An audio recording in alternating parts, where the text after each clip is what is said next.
నమస్తే, మీరు చూస్తున్నవి మీ ETV for you కార్యక్రమాలు. భద్రాద్రి కొత్తగూడెం జిల్లాలో జరిగిన వార్తా విశేషాలు ఇప్పుడు చూద్దాం. కొత్తగూడెం పట్టణంలో నిన్న సంచలనం సృష్టించిన బీటెక్ విద్యార్థి గుణదీప్ హత్య చేసిన నిందితుడు తమ్మిశెట్టి కోటేశ్వరరావు మీడియా ఎదుట ప్రవేశపెట్టిన డీఎస్పీ అబ్దుల్ రెహమాన్. కొత్తగూడెం మంటోన్ పోలీస్ స్టేషన్ను ఏర్పాటు చేసిన విలేకరుల సమావేశంలో డీఎస్పీ అబ్దుల్ రెహమాన్ మాట్లాడుతూ, కొత్తగూడెం పోస్టాఫీసు సెంటర్లో నిన్న గుణదీప్ అనే బీటెక్ విద్యార్థిని హత్య చేసిన తమ్మిశెట్టి కోటేశ్వరరావు చుంచుపల్లి మండలం గాంధీ కాలనీకి చెందిన వాడని, ఏసీ మెకానిక్గా పనిచేస్తున్నట్లు తెలిపారు. గతంలో జరిగిన గొడవలు, పాత కక్షలు ఉన్న నేపథ్యంలో గుణదీప్ను కోటేశ్వరరావు మద్యం మత్తులో దారుణంగా కొట్టి చంపాడన్నారు.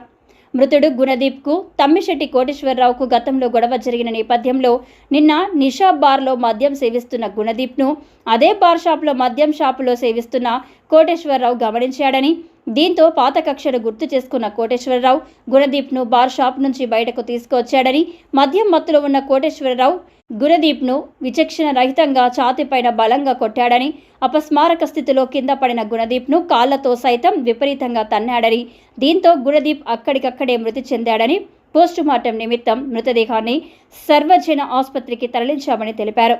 మృతుడు గుణదీప్ను తీసుకురావడానికి నిందితుడు కోటేశ్వరరావు ఉపయోగించిన స్కూటీ, బైక్ను స్వాధీనం చేసుకున్నామని, టెక్నికల్ ఆధారాలు, ప్రత్యక్ష సాక్షుల సమాచారంతో నిందితుడిని 24 గంటలు అరెస్టు చేసినట్లు తెలిపారు. నేర ప్రవృత్తి ఉన్న ఎంతటి స్థాయి వారినైనా ఉపేక్షించేది లేదని, రౌడీ షీట్ ఓపెన్ చేస్తామని, పిడి యాక్ట్ కేసులు పెడతామని స్పష్టం చేశారు. ఈ తమ్మిశెట్టి కోటేశ్వరరావు తండ్రి పేరు వచ్చేసి రాంబాబు, ఇక్కడ 26 సంవత్సరాల వయసు ఉంటుంది. వడ్డెర క్యాస్ట్, ఏసీ మెకానిక్. ఇతను వచ్చేసి గాంధీ కాలనీ చుంచుపల్లి అనే కాలేజ్. ఇతను నిన్న సాయంత్రం ఈ ఎల్లబోయిన గుణదీప్ అని చెప్పేసి బీటెక్ ఫైనల్ ఇయర్ స్టూడెంట్ని పోస్ట్ ఆఫీస్ సెంటర్లో దారుణంగా చేతులతో కాళ్ళతో కొట్టి తొక్కి అతని చావుకు కారణాన్ని చంపేసింది. ఇతన్ని నిన్న సాయంత్రం ఎఫ్ఐఆర్ చేయడం జరిగింది. మంటోన్ కరుణాకర్ గారు, వాళ్ళ సిబ్బంది మరియు త్రీటౌన్ సిఎస్సీ వాళ్ళు వచ్చేసి 24 అవర్స్లో వాడిని పట్టుకోవడం జరిగింది. అతను ఎవరైతే చనిపోయిందో ఆ చనిపోయిన వ్యక్తిని తీసుకురావడం కోసం ఉపయోగించినటువంటి స్కూటీని కూడా సీజ్ చేయడం జరిగింది. ఇప్పుడు కోర్టుకు పంపిస్తాం. దీనికి బ్యాక్గ్రౌండ్ ఏంటంటే, ఒక 25 రోజుల క్రిందట త్రీటౌన్ ఏరియాలో ఏదైతే అచ్యూడు ఉన్నాడో తమ్మిశెట్టి కోటేశ్వరరావుకిను ఒక 5-6 గొడవ చెరుకు రసం బండి కాడ, చెరుకు రసం బండి డబ్బులు ఇచ్చే కాడ ఆ చెరుకు రసం ఓనర్ ఏం చేస్తాడంటే 100 డైల్ కాల్ చేస్తాడు.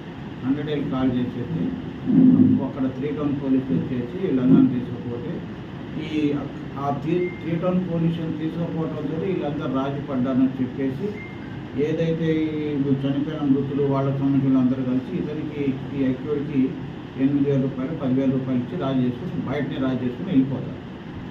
వెళ్ళిపోయిన తర్వాత నిన్నటి రోజు మధ్యాహ్నం 2:30-3 గంటల షార్ట్ టైంలో నిషా బార్లో ఈ గంగాధర్ అనే ఒకతను ఈ చనిపోయిన మృతులు కలిసి మందు తాగుతున్నారు. అంటే కూర్చొని ఏసీలో కూర్చొని బీరు తాగుతున్నారు. ఆ తాగే క్రమంలో ఈ తమ్మిశెట్టి కోటేశ్వరరావును నాని అనే చెప్పేసి రామయ్య వాళ్ళు అదే బార్లో కూర్చొని తాగుతున్నారు. తాగుతుంటే వాళ్ళకి వీళ్ళకి ఎదురుపడ్డారు. అరే, ఆ రోజు నన్ను కొట్టింది గుణానే వీడు ఉన్నాడు కదా, ఏది ఎల్లబోయిన గుణదీపే ఉన్నాడు, వీడి సంగతి చూడాలని చెప్పేసి మందు దాతారా అని చెప్పేసి కింది దించింది. కిందితే అతను కూడా ఇతను నమ్మేసి, ఆ రోజు ఏం లేదు అయిపోయింది కదా మందు అతను ఇతను నమ్మేసి ఇతనితో పాటు బండి ఎక్కుతాడు. బండి ఎక్కి అన్ని సీజీ ఫుటేజ్ అన్ని కవర్ అయ్యింది. బండి ఎక్కేసి ఇక్కడ తీసుకొచ్చేసి ఫస్ట్ అక్కడికి పోతాడు. పోయి మందు గురించి అడుగుతారు. ఇతని దగ్గర డబ్బులు లేకపోతే వాళ్ళు అడుగుతారు. అక్కడ వీళ్ళని కొట్టాలని ఉద్దేశంగా తీసుకొచ్చిండు ఎవరి కోటేశ్వర అనేది.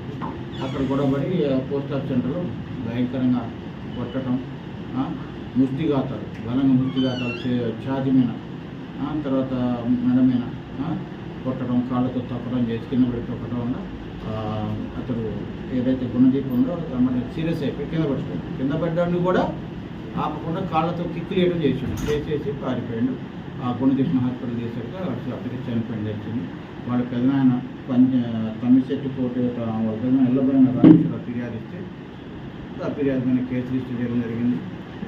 ఆ కేసు రిజిస్టర్ తర్వాత ఇతన్ని 24 గంటల్లో ఇతన్ని పట్టుకోవడం జరిగింది. అతని దగ్గర ఉన్నటువంటి స్కూటీ బయటని సీజ్ చేయడం జరిగింది.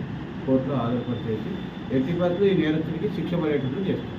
ఎందుకంటే ఇతను ప్రయాణం చేసినటువంటి ఎక్కడ దాయిండు, ఏ విధంగా అతను తీసుకొచ్చిండు, ఏ విధంగా అతను కొట్టిండు అని చెప్పేసి మొత్తం సీసీటీవీ ఫుటేజ్ ఉన్నాయి. తర్వాత టెక్నికల్ ఆధారాలు ఉన్నాయి. అతను ఎక్కడ కలిసింది, ఇతను కొట్టినప్పుడు చూసిన ప్రత్యేక సాక్షులు ఉన్నారు. ప్లస్ బండి మీద తీసుకొచ్చేటప్పుడు చూసిన సాక్షులు ఉన్నారు. ఇక్కడ గొడవ జరిగేటప్పుడు చూసిన సాక్షులు ఉన్నారు. ఈ అందరి సాక్షులను సేకరించడం జరిగింది. ఈ సాక్షి సమస్యలను అరెస్ట్ చేసి ఛార్జ్షీట్ ఫైల్ చేసి శిక్ష పడేటట్టు పక్కా శిక్ష పడి చేస్తారు. జిల్లా ఎస్పీ గారి ఉత్తర్వుల మేరకు ఈ 24 గంటలు ఛేదించినటువంటి కరుణాకర్ సిఐ గారికి రివార్డు ప్రపోజల్ వేయడం. 2 తెలుగు రాష్ట్రాల్లో జరిగిన మరిన్ని వార్తా విశేషాలు చూస్తూనే ఉండండి మీ ఈటీవీ4U ఛానల్లో.